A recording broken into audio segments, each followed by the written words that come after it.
Alright, so today I'm going to talk about ethical behaviour in 31265 communications for IT professionals, but this also applies to your other subjects as well.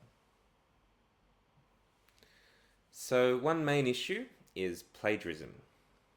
A lot of the time we see plagiarism because there's confusion about what plagiarism actually is, and a student assumes that they aren't plagiarizing when in fact they are. So let's talk a little bit about what plagiarism is. Plagiarism is copying any document, website, or audio-visual material without acknowledging the source. It's summarizing and paraphrasing another's work without acknowledging the source. It's using another person's ideas without acknowledging the source. And pretty obviously, it's submitting work that is substantially the same as another student's assignment when the assignment is meant to be individual. So the first three parts there are fairly important.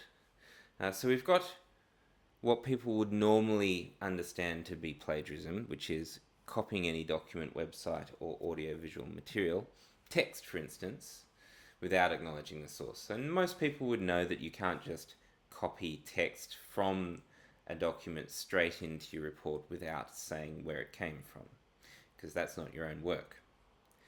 However, we've also got summarizing and paraphrasing another's work. So you can't just change words around or paraphrase another person's work without saying where you got those ideas from by acknowledging the source. And thirdly, it's even using another person's ideas. Coming up with your own ideas is difficult, and just using other people's ideas without acknowledging the source is also plagiarism.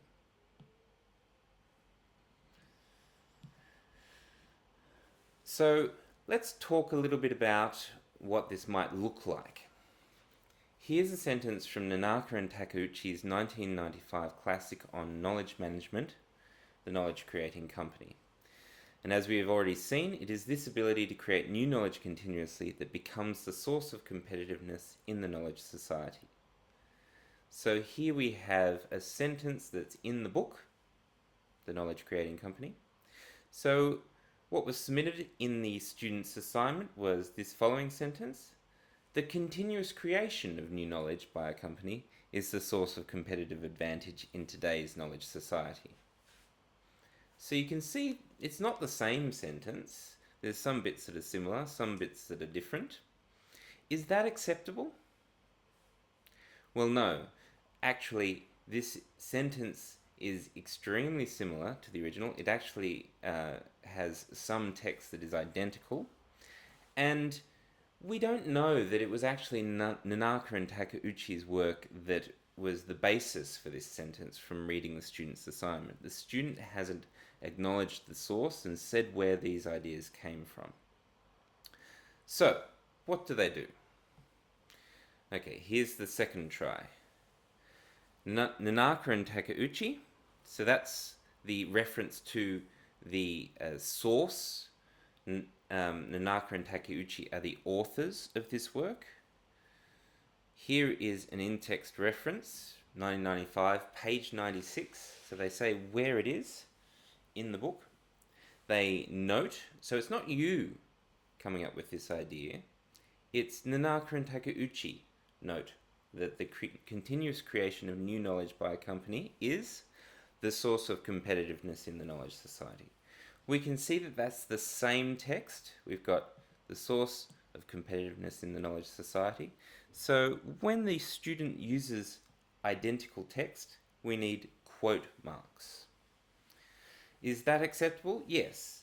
The source has been clearly identified. We have an in-text reference, and that would be accompanied by an endnote reference as well in the bibliography.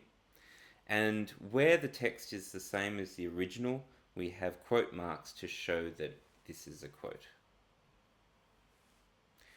Alright, another situation. A student has completed an assignment on copyright and its effects on software in a business context for a subject in the business faculty of UTS. So they reword the opening and then they just submit it again as an assessment for CITP. Is that acceptable? Well, thinking about it, it's not really fair that you are receiving credit for the same piece of work twice, and it's not really fair to other students as well. And it's not allowed to just recycle work over and over again. So it's not acceptable. You need to write an original report for each assessment for CITP. Furthermore, a student copies the notes of the tutor directly. Their tutor is very smart, and the best thing is to copy these notes directly so as to not make any mistakes. This can be a situation we see from time to time. Is that acceptable? Well, no. The idea is not to copy the work of your lecturer or tutor without thinking about it. It is to critically engage with the tutor's ideas and your own ideas about each of the topics you talk about, and then write your own original report. We don't want verbatim copies of any notes. Alright, another issue is being professional and punctual. Sometimes students can be a little bit less than professional when they're turning up to their workshops, and that can have a serious effect on the workshop. So, be punctual. If you're late more than once, your workshop lecturer or tutor may refuse entry to you on the second occasion. And during the workshop, you should work on CITP only, not on other assignments or hanging out on Facebook or playing mobile games, etc. You'll find that most of the workshops are very collaborative and involve working in groups a lot, so there shouldn't really be much call for you to slack off. Most of the time you should be involved, talking with your group and working on the exercises that have been presented. Being respectful is another really important part of workshops. Think of your workshop colleagues as future workplace colleagues. You might end up working alongside some of your fellow students. Perhaps you may even work for some of your current cohort students. So you need to be respectful to them. If you work in a group of students for any of your assignments, make sure you complete any of the required commitments. So if you are part of a team and each member of the team needs to complete a particular task for the group to complete their assignment, you need to commit to doing particular work and then make sure you follow through and complete that. Make sure you also communicate clearly. For instance, I'll be at a family engagement all weekend, but I'll finish the presentation on Monday and Tuesday so you can review it on Wednesday. That's a clear statement of I'm not going to be able to work on this on the weekend, but I will get it done by Tuesday so you can see it on Wednesday. That means that your fellow students understand that they will get some work to look at on Wednesday, and you will fulfill your role, and exactly when you'll fulfill your role.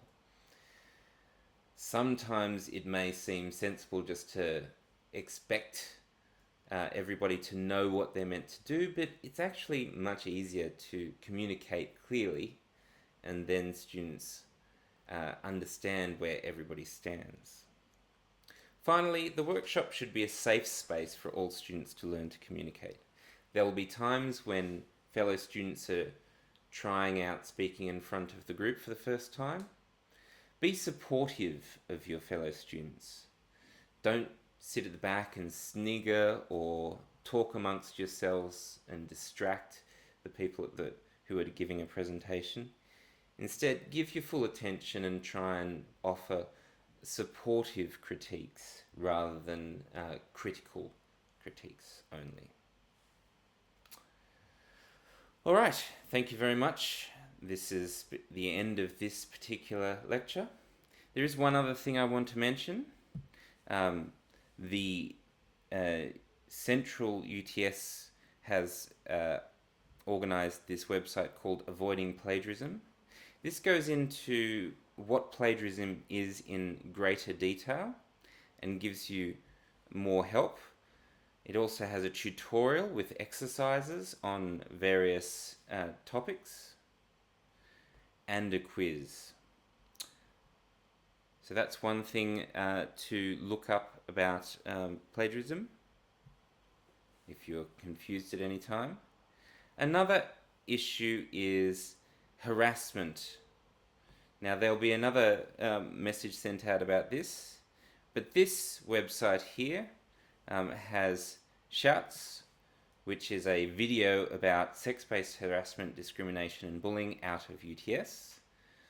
If you search that on YouTube, you can watch a short 3-minute video about how to avoid that happening at UTS and what to do if it happens to you. There are services available to help you.